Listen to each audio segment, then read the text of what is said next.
Nagsinungaling na naman ang House of Representatives sa pamamagitan ng Solicitor General. Ang ipinakita niya hindi yung order of business, ang ipinakita niya yung journal. Paano sila makikipagdebate sa akin? Kabisado ko yun dahil naging senior deputy majority leader ako. Gusto lang sabihin ng Korte, nakikinig kayo sa mga bumubulong sa inyo eh. Alam mo kung sino yung isang dissenter doon? Antonio Carpio. Mismong isa sa mga bumubulong. Kaya, kung isa siya sa bumubulong, siya mismo. Alam niya pala. Oo, alam niya eh. Alam niya pala. Bakit niya binulong? Isipin mo kung talagang sila ay nag-aaral lang. Inisa-isa ko lahat ng mali na ginawa ng House of Representatives. Meron ba tumayo sa mga kasama na kinontra kahit isa sa sinabi ko? Wala. So, ibig sabihin, hindi sila kumontra sa mga sinabi ko na puro kamalian. Bakit ang sinasabi nila ngayon? Nagkamali ang Korte Suprema. Dapat sana ako, kahit na paano, merong inaasahan ko noon, may mga tatayo doon isa, dalawa hanggang tatlo, o kaya gusto nilang tumayo lahat. Kontrahin nila yung sinabi ko. Wala silang walang kinontra kahit isa. Halimbawa, sinabi ko, yung pong impeachment complaint, nakalimutan po nilang lagyan ng verification. Sa tuntunin namin, dismiss yun. Bakit hindi man lang nakita ng ano? Kung halimbawa, natuloy ang impeachment dyan, natuloy kunwari. Yung unang araw pa lang, ipo-point out ko na eh. Pati-dismiss ko kagad yun. Walang verification. Walang verification. Tapos na kami. Isang araw lang, tapos na eh. So, balikan nyo ako yung rules natin. Anong sinasabi dyan? Pagka walang verification, sabi niya, it will be treated as a mere scrap of paper. Pag-uusapan pa ba natin ito? Hindi na. Motion to dismiss. Ayun na, magbabotohan na. Pero pwede nang gamitin yung motion to dismiss kasi impeachment court na yun. Pero doon sa nasa, di ba, mayroong binabanggit kahapon, nasa pased daw po ito ng Korte Suprema. Parang ano ginamit termino, parang inaalisin nila ng kapangyarihan ng mababang kapulungan na sila ang maghain ng impeachment. Parang daw pinahirap natin ang impeachment process kung susundin ang naging kautusang ito ng Korte Suprema. Ang sinasabi dyan ng mga retired. Yung mga bumubulong yun. Yan, Yun yung mga matatandang bumubulong doon sa babae. Yes. Yun ang pinakikinggan nilang gano'n. Bulong ng bulong. Pakinig naman yun. Hindi totoo yun. Naglatag daw ng bagong ano eh. Parang technically parang inamend nila eh. Naglatag ng mga bagong patakaran. So hindi daw dapat ipatupad dahil hindi naman retroactive. Kasi nga, makikinig ka sa mga bumubulong sa'yo. Akala mo naman totoo yung ibinulong. Nasa sa inyo yun. Paano hindi sasabihin ng Korte Suprema yun? Hindi nga nila sinundan yung ano eh. Yung aming rules eh. Ano sinasabi sa rules? Lahat ng impeachment complaint na ipapile, tatlong steps eh. Una, i-repair mo kaagad sa opisina ng speaker. Yung kauna-unahan pa lang, kung totoo yun, December 2. Immediately. Hindi niya immediately ni-repair. Inamin nila yung unang tatlo na kanilang ipinail na impeachment complaints, ni-repair ng Secretary General sa opisina ng speaker, mahigit 2 buwan nang nakararaan. Immediate ba yun? Hindi. Bakit ngayon ayaw nilang kumontra? Kung mali ako, kontrahin nila yun. Pangalawa, pagka-repair mo sa opisina ng speaker, i-include mo sabi niya sa rule namin, sa order of business. Yun. Aba, ang yayabang. Noon pong February 5, kanya yung 4 na impeachment complaints, in-include namin sa order of business. Dala-dala ko po ako, Mr. President, ang kopya ng order of business. At bibigyan ko ng kopya yung Secretary ng Senado. At dito po, lahat ng gustong examine nito, ay malaya po silang i-examine nila po itong dokumentong ito. Wala po ritong naka-include alinman doon sa 4 na impeachment complaints. Ito po, hawak ko po yung kopya.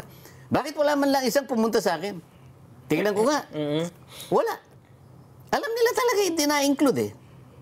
Sabi ko sa kanila, nagsinungaling na naman ang House of Representatives sa pamamagitan ng Solicitor General. Ang ipinakita niya, hindi yung order of business, ang ipinakita niya yung journal. Iba po yung journal, iba yung order of business. Paano sila makikipagdebate sa akin? Kabisado ko yun dahil naging senior deputy majority leader ako. Tama po. kayo automatic Kaya sinasabi ko doon sa mga bulong ng bulong, lalo na yung matatandang bulongero, hindi man lang nila tiningnan yung rules ng House of Representatives. O ito pa yung pinakamahirap. Pagkatapos na ito'y ma-include mo, kunyari na-include hindi nga na-include. Kunwari lang, aminin natin na-include. Within 3 session days thereafter, i-repair mo sa Committee on Justice. Tanong, meron bang ni-repair sa Committee on Justice? Wala. Wala. Puro violation eh. Ngayon, ikakatwira nila. Hindi kasi, pinirmahan kasi ng more than 1/3. Basahin mo yung rule natin. Pagka ba pinirmahan ng 1/3 o higit pa, hindi mo na i-repair sa Committee on Justice. I-repair mo pa rin. Nandun sa section 2 eh. O, di mali na naman. Tapos wala pa. O, bakit wala man lang kumontra kahit isa? Kasi totoo lahat ang sinasabi ko. Kaya gano'n na lang ginawa ng Korte Suprema. Siya nang nagbigay ng guideline. Ganito po ang pagpapile. Ayaw pa nila. Gusto lang sabihin ng Korte Suprema, nakikinig kayo sa mga bumubulong sa inyo eh. At saka, Jensen, mapapansin natin na ang Korte Suprema, dun sa ginawang debate, ay nakasubaybay, ha? Oo, nakasubaybay. Siguro. Kasi may statement yung Supreme Court eh. Napanood na pakinggan nila. Kasi kung hindi sila nakasubaybay, hindi sila maglalabas ng ganito. Ang sabi niya, kinontra yata yung sinabi nung isa. yun nga, we clarify that malingaw yung sa'yo. Yun nga. Kasi ang pinag-uusapan, desisyon ng Supreme Court. Kinontra ba ako ng Korte Suprema? Eto, basahin ho natin. We clarify that the Supreme Court's ruling in the League of Cities case was not unanimous. Hindi akong kinontra dyan. Hindi po, hindi nga po. Pero may kinontra sila. Meron nga po. Yung kakulay po ng damit nyo. May payo pa eh. May payo pa May rin. advice, ano yan? Please refer to the decision and resolutions published in the Supreme Court e-library and the Philippine reports. We are uncertain as to the source of the claim that the decision was unanimous. Diba? Hindi totoo yan. Paano magiging unanimous? Alam mo kung sino yung isang dissenter doon? Antonio Carpio. Mismong isa sa mga bumubulong. Kung isa siya sa bumubulong, siya mismo. Alam niya pala. Alam niya. Alam niya pala. Bakit niya binulong? Nako. Yan ang sinasabi ko eh. Kung ako doon sa binubulungan, pwede ba lumayo-layo ka na sa akin? Wag kang bulong ng bulong. Kaya nga yung nung magpaliwanag ako, ang umpisa ko kagad, nung lalangin yung 2 tao. Huwag mo nang pakikialaman yung pasya, makapangyarihan yung pasya na yun eh. Isip-isip, nilalang ko nga kayo eh. Wala naman kayo dati dyan. Ako na nga gumawa sa inyo. Pati yung pamumugaran ninyo. Nilagay ko na dyan. Ito lang ang kapasyahan lang. Isip-isipin ninyo, lahat na nga binigay ko sa inyo eh. Yun lang isa. Alam mo dahilan kung bakit yung isa ay binawal? Nelson, Jen?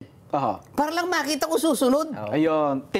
Test din, no? Kasi hindi naman meron ng demokrasya nung panahon na yun eh. Makapamimili ka naman talaga. Pero gusto lang niyang malaman, susunod kaya. Isa na nga lang ang utos, hindi pa nasunod. Isip-isipin. Yun, unang tao eh. Ngayon pa kaya, sa dami na ng tao ngayon. Sa dami ng bumubulong ngayon. Kasi nga noon, wala pang ibang kaya ahas lang ang bumulong eh.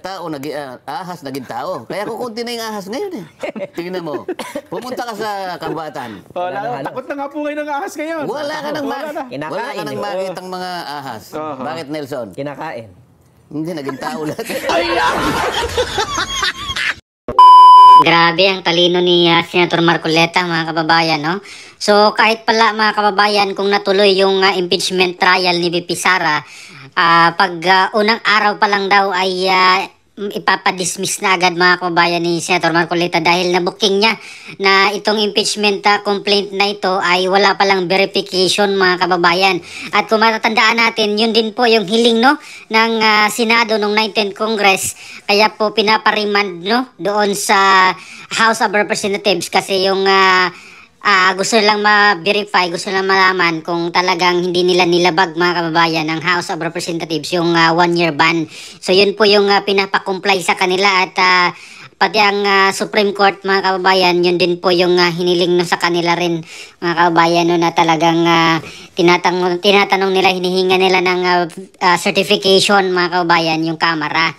At yun nga, nakita ni Senator Marcoleta na walang verification yung impeachment complaint. At isa pang ibinuking mga kababayan, no, isa pang ibinulgar ni Senator Marcoleta itong House of Representatives na nagsinungaling mga kababayan sa pamamagitan ng Solicitor General. Yung hawak ni Senator Marcoleta mga kababayan, yung orders of business, no? Yun pala yung mga talaan doon sa loob ng Kamara sa impeachment process. At ito'y technical naman ito mga kababayan doon sa rules, no, ng impeachment kung mag-file ka. So yung gamit pala nila doon sa House of Representatives sa magitan dito ng Solicitor General, yung journal mga kababayan, which is mali. Dapat yung orders of business. So dapat talaga doon na nakasunod, nakalagay doon sa orders of business yung proseso mga kababayan, which is hindi nga po daw nasunod. Kaya isa yan sa mga argumento mga kababayan na ipinaano ngayon ni Senator Marcoleta, no, kanyang sinasabi na mga argumento na hindi nga nasunod talaga itong impeachment complaint, yung rules dito sa impeachment complaint laban kay BP Sara Duterte. At isa pa mga kababayan, no, speaking of bookingan, itong si Senior Associate Justice Antonio Carpio, no, at alam naman natin na very maingay siya. At isa daw to sa mga bubulong dito po kay Senador Risa Hontiveros, no, na mali ang ginawa ng Korte Suprema sa pagbasura sa desisyon nila na unconstitutional yung impeachment complaint dahil siya mismo yung isa doon, or siya yung nag-dissent, no, dito sa mga or sa sinasabing unanimous reversal decision ni Senator Risa Hontiveros noong 2008, yung kaso ng League of Cities of the Philippines versus COMELEC mga kababayan, na kinalaunan ay kinorek ng Korte Suprema. So si Justice Antonio Carpio pala mga kababayan yung doon nag-dissent, no, or siya yung hindi pumayag, kaya hindi po naging unanimous yung decision na iyon. At alam pala daw ito ni Justice Carpio. Kaya napakaganda itong argumento mga kababayan ni Senator Marcoleta, no, na kanya pong sinasite dito sa Biblia, yung kay Adan at Eva, no, yung ahas na bubulong dito sa kanila na sinasabing wag mong kainin yan, pero kinain na ba kasi naniwala sila doon sa bulong ng ahas mga kababayan. At sinabi pa nga dito ni Senator Marcoleta, yung ahas ay minsan nagiging tao, at kung pupunta ka doon sa kagubatan wala nang ahas na makikita kasi yung mga ahas nagiging tao na daw mga kababayan. So ito yung kanyang kino-compare dito ngayon sa mga maiingay na mga tao, mga iilang tao na nagmamagaling pa kaysa Korte Suprema. Kahit pa man na may pasya na ang Korte Suprema na unconstitutional yung impeachment complaint laban kay BP Sara, pero yung ilang tao dyan na nagbubulong-bulong pa dito, maiingay, ayan, nabulungan si Senator Risa Hontiveros na mali daw yung mali yung ginawa ng Korte Suprema, ayan, tuloy na supalpal sila mga kababayan. At kung talagang objective sila mga kababayan dito sa asaping accountability, ay dapat